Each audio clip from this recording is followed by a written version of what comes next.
coup de colère pour Benjamin Castaldi. Le 15 janvier dernier, le passage à tabac du jeune Yuri, âgé de 15 ans, a ému la France entière après que celui-ci ait été laissé pour mort par plusieurs jeunes dans le 15e arrondissement de Paris.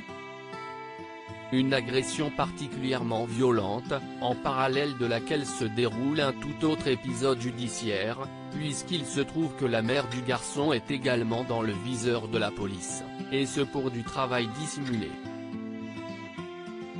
Un mauvais timing pour Benjamin Castaldi, visiblement bouleversé par le cas du jeune garçon. Invité de Touche pas à mon poste jeudi 28 janvier, Benjamin Amar, représentant de la CGT, a dénoncé ces faits de travail dissimulés, ce qui n'a pas manqué d'agacer l'ancien présentateur de Secret Story, qui a accusé le syndicat de profiter de la grave agression du jeune homme pour se faire de la publicité. Il y a un môme qui s'est fait tabasser et on vient nous expliquer un truc qui est effectivement très grave, à ce moment-là. Je trouve ça scandaleux, ça me révolte votre publicité que vous vous faites maintenant, a-t-il commencé calmement, avant de hausser le ton.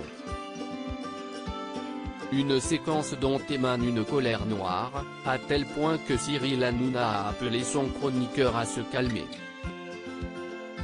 Une procédure lancée en novembre dernier dans une enquête signée Libération, le quotidien rapporte en effet que depuis novembre dernier, une dizaine d'Ukrainiennes âgées de 19 à 55 ans, se battent pour obtenir réparation face à Natalia Kourenik, la mère de Yuri, et sa société de conciergerie, VIP Service Concierge, qui s'occupe entre autres du ménage dans des appartements de luxe loués ensuite en Airbnb.